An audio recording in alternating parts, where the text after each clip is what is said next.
Pan India star Prabhas talented director Nagashwin combination లో తెరకెక్కుతున్న mythological science fiction movie కల్కి 2898 AD తెరకెక్కుతున్న విషయం తెలిసిందే. కాగా ఈ చిత్రంలో దీపికా పదుకొనే హీరోయిన్ గా నటిస్తున్నారు. ఇక ఈ సినిమా బడ్జెట్ కాన్సెప్ట్ల గురించి కొన్ని ఇంట్రెస్టింగ్ డీటెయిల్స్ తో ఇప్పటికే అభిమానుల్లో భారీ బజ్ ఏర్పడింది.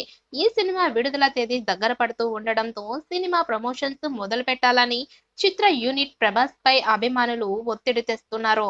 అయితే తాజాగా అందుతున్న సమాచారం ప్రకారం వారందరికీ కల్కి యూనిట్ ఒక శుభవార్త ఇవ్వడానికి సిద్ధంగా ఉందని తెలుస్తోంది. ఏప్రిల్ మొదటి వారంలో కల్కి 2898 ఏడి ట్రైలర్ రాబోతోందని సమాచారం జరుగుతోంది. ఇక చిత్ర బృందం నుంచి అఫీషియల్ కన్ఫర్మేషన్ కోసం ఆసక్తిగా ఎదురు చూస్తున్న అభిమానుల్లో అంచనాలు పెరిగాయి. మరికొద్ది రోజుల్లో వైజయంతి మూవీస్ నుంచి ట్రైలర్ కు సంబంధించిన ప్రకటన రావచ్చని టాక్. అదే గనుక నిజమైతే సినిమాలోని హైలైట్స్ అన్ని అందులో ఉండేలా చూస్తే మంచిదని సినీ ప్రేమికులు అంటున్నారు.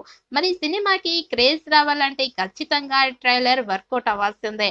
ప్రభాస్, దీపికాతో పాటు కమల్ హాసన్, అమితాబ్ బచ్చన్, దిశా పటాని, పశుపతి, రాజేంద్ర ప్రసాద్ తదితరులు ముఖ్య పాత్రల్లో నటిస్తున్నారు. అలాగే నేచురల్ స్టార్ నాని, విజయ్ దేవరకొండ కూడా అతిథి పాత్రల్లో కనిపిస్తారని జోరుగా ప్రచారం జరుగుతోంది. సంతోష్ నారాయణన్ సంగీతం అందిస్తున్న ఈ చిత్రాన్ని వైజయంతి మూవీస్ సగర్వంగా నిర్మిస్తోంది. ఇక 2024 మే 9వ తేదీన పలు భారతీయ భాషల్లో ఈ చిత్రం పాన్ ఇండియా స్థాయిలో విడుదల కానుంది. తెలుగు సినిమా పరిశ్రమ నుంచి ఈ వేసవిలో విడుదలవుతున్న ఒకే ఒక పెద్ద సినిమా కావడంతో కల్కి 2898 ఏడి బాక్సాఫీస్ వద్ద అన్ని రికార్డులు క్రియేట్ చేసే అవకాశం ఉంది. ఇక సైన్స్ ఫిక్షన్ కథాంశంతో తెరకెక్కుతున్న ఈ మూవీలో ప్రభాస్ సరసన దీపికా పదుకొనే నటిస్తుండగా కమల్ హాసన్, అమితాబ్ బచ్చన్ కీలక పాత్రలు పోషిస్తున్నారు. తాజాగా టాలీవుడ్ కు చెందిన ఒక సీనియర్ నటుడు కీలక పాత్రలో నటిస్తున్నట్లు తెలుస్తోంది.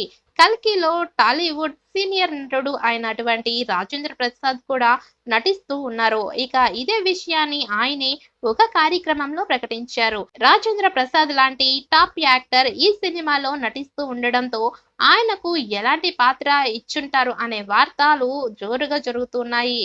ఏ క్యారెక్టర్ ఇచ్చినా సరే అందులో పరకాయ ప్రవేశం చేయగలిగే సత్తా ఆయనలో ఉంది. అలాంటి నటుడిని నాగశ్విన్ ఎలా ఉపయోగించుకుంటున్నారో తెలియాల్సి ఉంది.